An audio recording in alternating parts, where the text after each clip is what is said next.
এই 2 সপ্তাহ যাতে না যায়, যদি রমজানে যে তাকওয়ার অনুশীলন করলাম এটা যদি ভুলে যাই, তাহলে হলো? সুন্দর কাজ হলো? এটা ভুলে যাবে না। ঈমানকে তাজা রাখি। নবী করিম সাল্লাল্লাহু আলাইহি সাল্লাম বলেছেন, জাদ্দিদু ঈমানাকুম, ঈমানকে তোমরা ঈমানের নবায়ন করো, ঈমানকে তাজা রাখো, সজীব রাখো ঈমানকে। কাইফা নুজাদ্দিদু ঈমানানা ইয়া রাসূলুল্লাহ, কিভাবে করব ইয়া রাসূলুল্লাহ?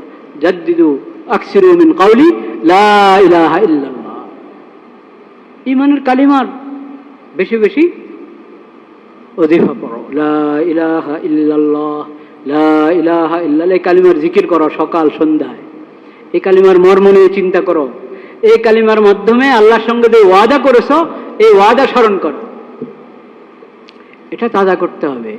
এটা কি তাজা করতে হবে? সবাইকে, একবারই, ব্যক্তি থেকে নিয়ে রাষ্ট্র পর্যন্ত সবাইকে।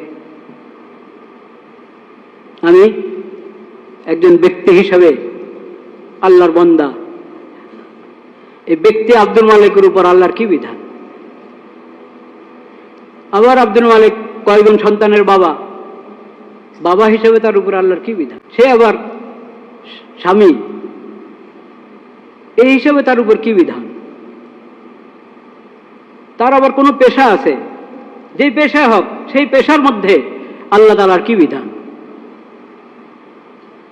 প্রত্যেকে নিজের ব্যাপারে এটা চিন্তা করতে হবে।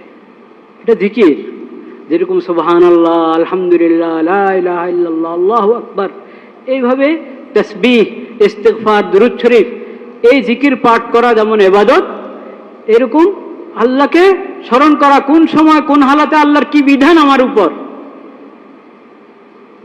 কোন হিসাবে আমার উপর আল্লাহর কি বিধান বর্তাচ্ছে, এটা জাগ্রত রাখা অন্তরে, এটা এটা এটা মনে রাখা, এটার বাস্তবায়ন করা, এটাও জিকির।